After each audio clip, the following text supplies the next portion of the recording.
Hey guys, over here for our Buying a House in Japan playlist. So it's been 10 years since you guys watched the Unskilled painter paint the outside of this house. So it started to get a bit worn out. And along here there's a steel RSJ beam that's corroding. We really don't want it to corrode. It's structurally really important, and also just visually it's at the front of the house where you sort of see it. So it looks sort of dodgy, sort of pitted and corroded and dodgy. So I've got the unskilled labourer to break out first of all, the battery drill with a wire brush. That didn't work. It just wasn't rough enough. It just wasn't serious enough. So broke out the grinder with a really good grinding wheel on it and hooked into it. So all that dust you can see coming off, that's all rust, obviously. Rust and paint.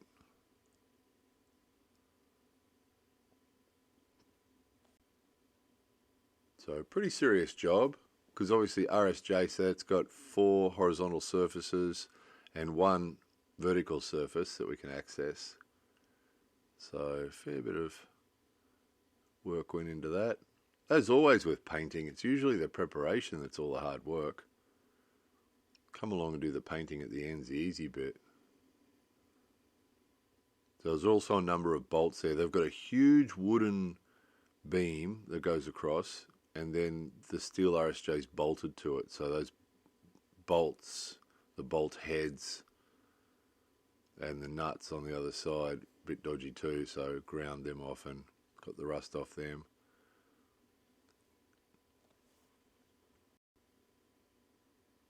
So that sort of smoothed it off a bit. So it supports a fair bit of weight. That timber beam and that RSJ bolted together supports a lot of weight there, because that's a tiled roof above with the mud underneath the tile. So wood and then mud and then tiles. Very heavy. And where it intersects here at the corner, it's actually supporting the load from that front roof as well. So that corner, about the center of that RSJ, is taking a fair bit of weight. So that's rust-inhibiting paint. That's horrible stuff to put on. Some paint going onto some surfaces really sort of flows on. This stuff sticks. It's really heavy paint, really sticky, heavy paint. So it just doesn't flow on. You can't just sort of flow the brush backwards and forwards smoothly. It's really heavy. Serious stuff, but it's the right stuff. It's the right stuff to use. Having ground it all off. That light problem we're having there, see, it's so dark. The colours, it's all dark brown up there, and it's in the shade under the roof.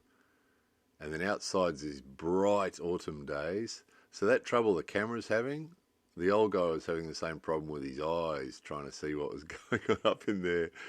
The difference in the light between where we're working and the outside. Easier to see once it's painted orange, isn't it? So that's much better, isn't it? Nice smooth surface with the rust inhibiting paint. That should solve that problem for another 10 years.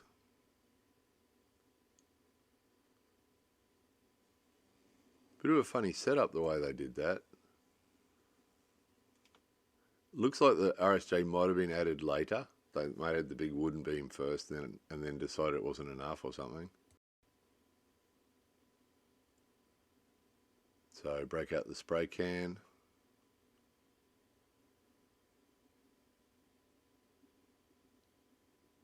And the mask.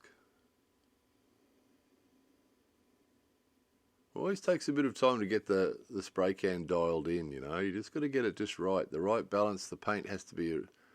Sometimes have to add a little bit of water to the paint, or paint thinner, depending on what paint we're using, just to thin it out a little bit. And then the adjustments, there's little adjusting screws on the paint can to how much air pressure's going into it and how it's coming out. It always takes a little bit of time to get it dialed in. Once you get it right, off you go then. It really works well. But just that first 10 minutes is sort of adjusting it and getting it to work the way it should. Off you go then. Yahoo.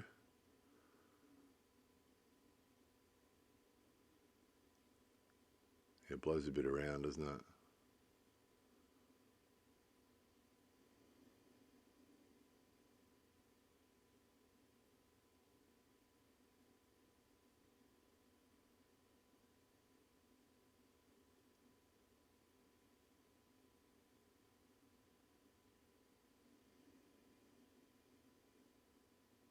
There it goes. That's quite a heavy thing to hold above your head, that thing, by the way. Makes the arms tired, that carry on. There we go.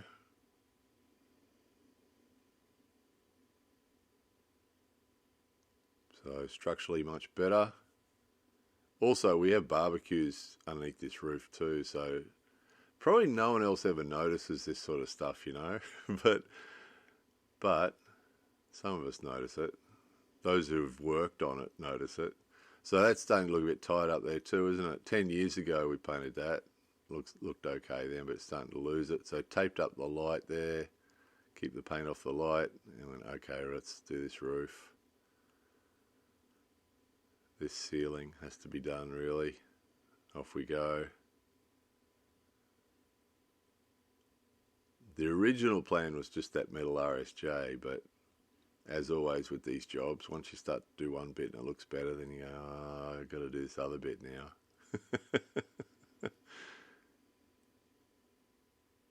But it's the front of the house. We see it. We sit underneath that roof and have barbecues sometimes, and yeah, no one else looks up and notices probably.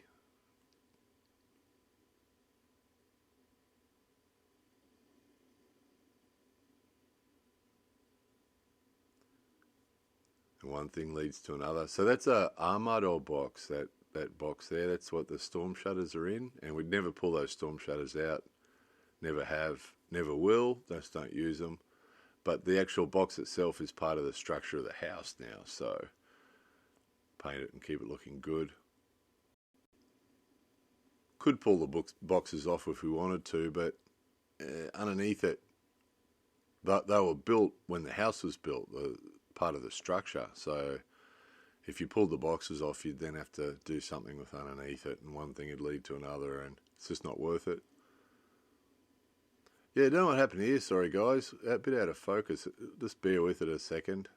That wood across the bottom there, that gets the weather. As you can see, the sun's on it now. That gets a lot of sun, a lot of weather on it. And it's only really thin wood. It's like packing case wood. It's really thin. Fruit box wood or something. It's really, really thin.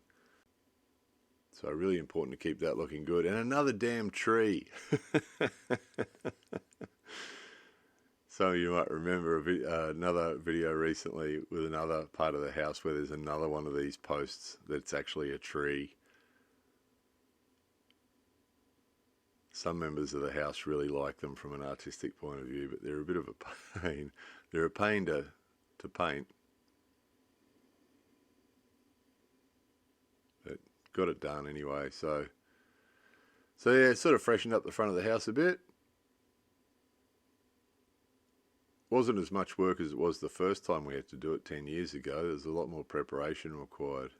But that's why we're doing it again, because if you maintain these things well, you know, if some of you guys mention that you want to buy one of these old houses, want to live in one of these old houses, they are great, but you really have to be doing maintenance every week. Every week you've got to be fixing something or painting something or screwing something up or nailing something up, or they're a lot of work. They are a lot of work if you want to keep them good. Otherwise, if you let them go, they just fall apart.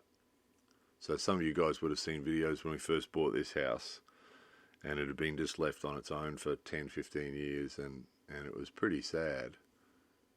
And that's what happens if you don't maintain them and you don't keep working on them and painting them and keeping them in good repair, they fall apart really fast. Really fast. Just the climate in Japan's fairly harsh.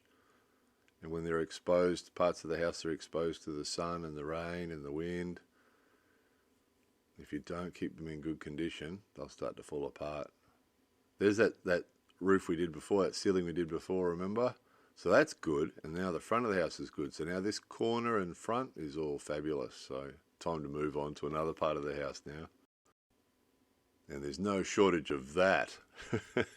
More of these videos on the way, no doubt. Painting things and fixing things.